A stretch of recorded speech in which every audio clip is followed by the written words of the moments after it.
Cancer या रोगाची नेमकी सुरुवात कशी होते आणि कोणत्या प्रकारचे लक्षणं दिसल्यावर रुग्णांनी काळजी घेणं आवश्यक आहे?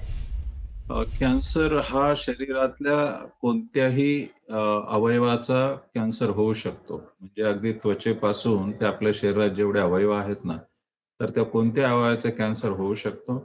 आणि दुसरी गोष्ट अशी की त्याचे असे काही प्रमुख प्रकार आहेत. आपण विचारलाच होता सुरुवातीला.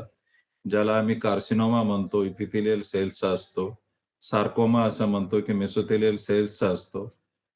काही ब्लड कॅन्सर्स आहेत, डब्ल्यू-बी-सी पांढऱ्या पेशीचा आणि काही लिम्फ नोडमध्ये आढळून येणारा जो काही डब्ल्यू-बी-सीचा असतो, तो एक लिम्फोमा हा प्रकार आहे. तर याची जी प्राथमिक लक्षणं जी आहेत, की एखाद्या व्यक्तीच्या पेशी म्हणजे अनियंत्रित झाल्या, की शरीरामध्ये गाठी आढळून येतात. एखाद्या व्यक्तीला सतत खोकला येत असेल समजा, त्याच्यानंतर शौचाच्या ज्या काही सवयी आहेत, ते वारंवार बदलत असतील. त्याचप्रमाणे आपल्या शरीरामध्ये जेवढे काही छिद्र असतील, तर याच्यामधून जर रक्तस्राव होत असेल किंवा आपली स्त्रियांमध्ये जे काही पाळी येते, तिच्यामध्ये एक्सेसिव्ह ब्लिडिंग होत असेल आणि ती वारंवार जर ती येत असेल, तर ते सुद्धा एक धोक्याचं लक्षण असू शकतं.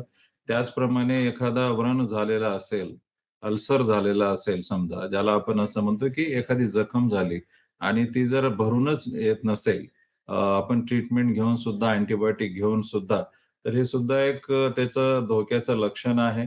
त्याचप्रमाणे अचानक जर आपलं वजन जर कमी होत झालेलं असेल, तर ते सुद्धा एक धोक्याचं लक्षण आहे.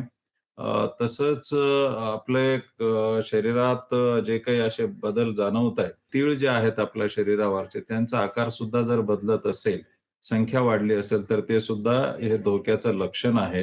ही सगळी धोक्याची लक्षणं जर आपल्या शरीरामध्ये जर दिसत असतील, तर निश्चितपणे आवाजामध्ये जर सुद्धा बदल झाला असेल, आपला आवाज जो नॉर्मल असतो, त्याचा जर घोगरा आवाज झाला, त्याला होर्सनेस ऑफ व्हॉईस असं म्हणतात. ते जर असं आढळून आलं, तर ते सुद्धा धोक्याचं लक्षण आहे.